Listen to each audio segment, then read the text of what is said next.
Welcome back mga kamaster, and for today's video ay ipapakita ko lang sa inyo kung paano i-blend itong drop fade na nakamanban. Kung isa kang barbero ay alam naman natin na hindi lahat ng oras na magugupitan natin ay patag ang ulo. Naka-experience ka na ba ng malubak at lubog-lubog yung gilid?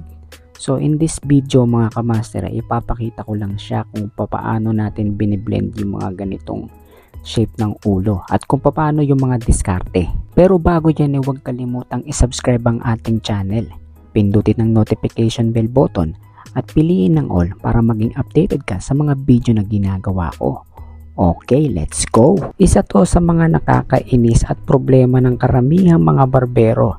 Kaya kadalasang binabadali na lang nila kasi nahihirapan silang i-blend at mas lalo lang tumataas at nawawala yung transition ng gupit. Kaya napakaganda pa rin na gumagawa tayo ng procedure at nagsisimula tayo dito sa guideline.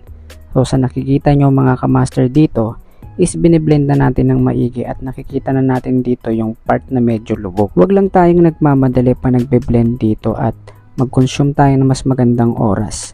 At tignan natin maigi sa malayo yung anggulo ng gupit kung may nagbago ba. Isa pa sa mga maipapayo ko dito mga kamaster, dun sa mga datihan at baguhan.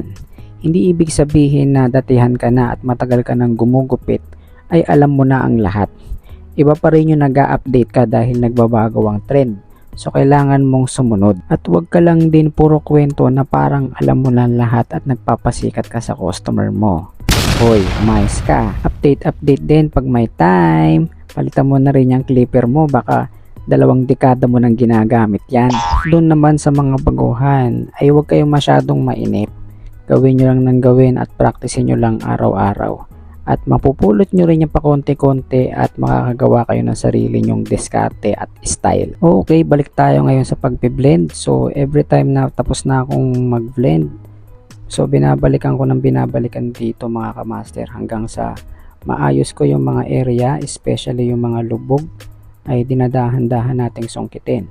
At isa sa mga pangdali natin dito mga kamaster ay yung dulo at yung side ng clipper, yun yung gagamitin nyo. Huwag nyo nang itadama yung gitna at pasadahan nyo lang ng pasadahan hanggang sa makita nyo maganda na yung blend nya. Huwag na huwag kayong matatakot mag-blend. So pag hukayin nyo na yung pinakalubog na part. Pero pag gagawin nyo yun mga kamaster is wag agad zero ha. Gumamit muna kayong ng guide at gamitin nyo yung corner ng clipper at sungkitin nyo ng pakonti-konti. Isa rin sa mga factor para mas kumanda yung blending mo dito is i-align mo yung blade ng iyong clipper.